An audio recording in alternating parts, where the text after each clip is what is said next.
Добро пожаловать на наш YouTube канал Hatrest Info. В этом видео я вам расскажу, как сделать сброс до заводских настроек на устройстве Poco C85.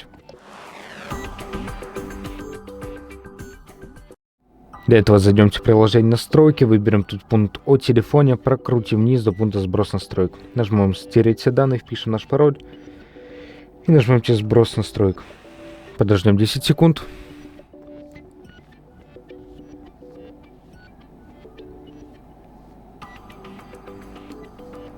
И затем нажмемте далее и также подождем 10 секунд.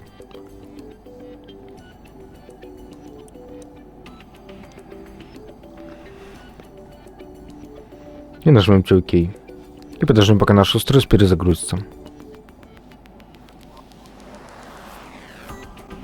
И как можете заметить, это устройство было сброшено до заводских настроек. На этом все. Ставьте лайки, подписывайтесь на наш YouTube канал и до новых встреч.